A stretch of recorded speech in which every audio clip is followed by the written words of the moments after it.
What's up, guys? I'm Ben. And I'm Lemon, and we are Elixir Clash Royale Strategy. Today's video is going to be on building a very well-balanced deck.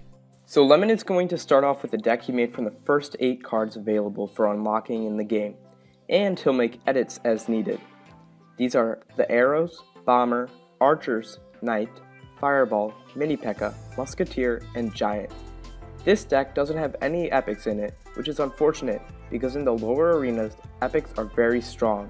Luckily, you are guaranteed at least one epic from the training camp chest you opened at the beginning of the game, so it is very important that you try to fit the epic into your deck. However, this deck would actually be a very good start because it has a tank, the Giant, some good spells, Fireball and Arrows, and a good high damage per second troop in the Musketeer. The Archers and the Knight provide cheap troops to counter your enemy's pushes. Also, the Bomber provides some necessary splash damage to deal with troops like Barbarians. The Mini P.E.K.K.A is a strong all-round troop with high damage to kill your enemy's tanks and enough health to deal with many other troops that pose a threat. One useful component of a deck is a building. Although it is not necessary, it is very helpful to pull troops like the Giant and Hog Rider that only target buildings. There are two types of buildings, the spawners and the normal buildings. The normal buildings are buildings such as bomb towers and cannons that can deal damage to the enemy troops.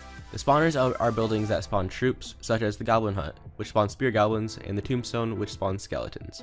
Splash units are also very key. These are troops that deal damage over an area, not just to one troop. Splash units are very useful in taking out troops like Barbarians and a skeleton army. So, Lemon already has a splash unit, the Bomber, in his deck. We can replace it with the Valkyrie, who is half melee and half splash because she has to be touching the troops to kill them. He can also replace it with the Baby Dragon, who can attack both ground and air troops. Another necessary component of a good deck is low-cost troops. In my current deck we have Archers, but we could replace that with Spear Goblins or regular Goblins, among a whole host of other options. These troops can easily counter many troops at a positive elixir trade. An important thing to remember while creating your deck is the average elixir cost. As a general rule, Ben's decks range from 3.4 average elixir to 3.9 average elixir. Mine normally range from about 3.4 to 3.6.